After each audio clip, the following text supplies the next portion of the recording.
ଦେଖନ୍ତୁ ଏଇ ଯେଉଁ ନିର୍ମଳଝର ମନ୍ଦିରଟି ତାର ପାଣି କେତେ ନିର୍ମଳ କେତେ ପିଓର ସେ ଦେଖାହେଉଛି। ତା ତଳର ଗୋଡ଼ି ଆଉ ସବୁ ଯେତେ ଦେଖଣାହାରୀ ମାନେ ପର୍ଯ୍ୟଟକ ମାନେ କଏନ୍ ପକେଇଛନ୍ତି ମଧ୍ୟ ସେଇଟା ଦେଖାହେଉଛି। ଚତୁଃପାର୍ଶ୍ୱ ଏତେ ସୁନ୍ଦର ଆପଣଙ୍କ ମନ ଶାନ୍ତି ହେଇଯିବ। ମୋତେ ବହୁତ ଶାନ୍ତି ଲାଗୁଥିଲା, ଫ୍ରି ଲାଗୁଥିଲା, ମାଇଣ୍ଡ ରିଲାକ୍ସ ଲାଗୁଥିଲା।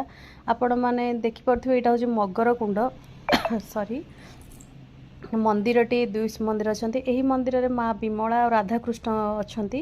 ଏହି ମନ୍ଦିରରେ ଯେଉଁ ପର୍ଟିକୁଲାର ଏଇ ସାଇଡ଼୍ରେ ମନ୍ଦିରରେ ରାଧାକୃଷ୍ଣ, ସେପଟ ସାଇଡ଼୍ରେ ଜଗନ୍ନାଥ ଅଛନ୍ତି। ମନ୍ଦିରର ଚତୁଃପାର୍ଶ୍ୱ ଆପଣଙ୍କୁ ବହୁତ ହି ଭଲ ଲାଗିବ। ରାଜା ବାଲୁକେଶ୍ୱର ମର୍ଦ୍ଦରାଜଙ୍କ ଦ୍ୱାରା ଏହା ନିର୍ମାଣ କରାଯାଇଛି। ଗଞ୍ଜାମର ଖଲିକୋଟରେ ଏ ଜିଲ୍ଲାରେ ଅବସ୍ଥାପନ କରୁଛି। ଏଇ ଜାଗା ଆଉ ଟିକେ ବି ଡେଭଲପ୍ ହେଇପାରିବ ଗଭର୍ଣ୍ଣମେଣ୍ଟ ଦ୍ୱାରା। ତ ଆପଣ ବି ଏଇ ଜାଗାକୁ ଆସନ୍ତୁ, ବୁଲିକି ଯାଆନ୍ତୁ, ବହୁତ ଭଲ ଲାଗିବ।